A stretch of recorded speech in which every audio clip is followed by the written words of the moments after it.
بسم اللہ الرحمن دوستو، اس سے پہلے کہ ہم اپنے ٹاپک کی طرف جائیں، پلیز چینل کو سبسکرائب مت بھولیے گا تاکہ ہر نئی آنے والی اپڈیٹ مل سکے۔ اللہ والوں کی ایک مرتبہ یہودی کے مکان کے قریب حضرت مالک بن ریان نے مکان کرائے پر لے لیا، اور آپ کے اس مکان کا حجرہ یہودی کے دروازے سے متصل تھا۔ چنانچہ یہودی نے دشمنی میں ایک ایسا نالہ بنوایا جس کے ذریعے پوری غلاظت آپ کے مکان میں ڈالتا رہتا اور آپ کی نماز کی جگہ نجس ہو جایا کرتی۔ یہودی بہت عرصہ تک یہ عمل کرتا رہا، لیکن آپ نے کبھی اس سے شکایت نہیں کی۔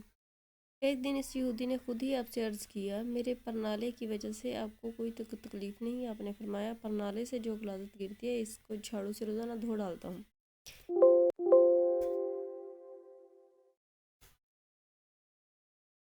اسی لیے مجھ کو کوئی تکلیف نہیں۔ یہودی نے عرض کیا، آپ کو اتنی اذیت برداشت کرنے کے بعد بھی کبھی غصہ نہیں آیا؟ آپ نے فرمایا، جو لوگ غصے پر قابو پا لیتے ہیں نہ صرف ان کے گناہ معاف کر دیے جاتے ہیں بلکہ انہیں ثواب بھی حاصل ہوتا ہے۔ یہ سن کر یہودی نے عرض کیا، یقیناً آپ کا موضوع بہت عمدہ ہے، کیونکہ اس میں دشمنوں کو اذیتوں پر صبر کرنے کو اچھا کیا گیا ہے۔ اسی لیے آج سے میں سچے دل سے اسلام قبول کرتا ہوں۔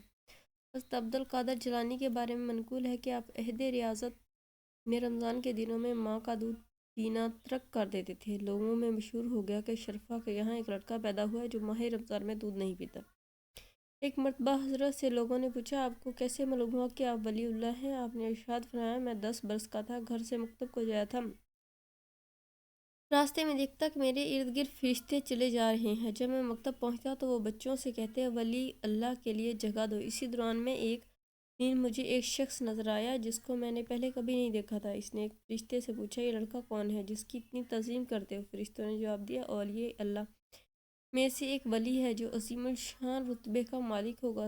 طریقت میں یہ ایک ایسی ہستی ہے جس کو بے روک ٹوک نعمتیں عطا کی جاتی ہیں، جس کو بغیر کسی حجاب کے روحانی مرتبہ دیے جاتے ہیں، اور جس کو بلا جہل و حجت تقرب حاصل ہے۔ 40 سال کے بعد مجھے معلوم ہوا کہ وسائل اپنے زمانے کے ابدال میں سے تھے۔ ایک دفعہ حضرت محمد واسع قتیبہ بن مسلم کے ہاں ادنا لباس میں تشریف لے گئے۔ جب انہوں نے پوچھا، آپ نے ادنا کپڑے کیوں پہنا ہے؟ پہلی مرتبہ آپ نے کوئی جواب نہ دیا، پھر دوسری مرتبہ سوال کرنے پر فرمایا، میں زاہد کا مفہوم بتانا چاہتا ہوں، لیکن اسی لیے خاموش ہوں کہ کہیں اس میں اپنی تعریف اور حال فقراء کے بیان کرنے سے کہیں اللہ تعالیٰ سے شکوے کا پہلو نکل آئے۔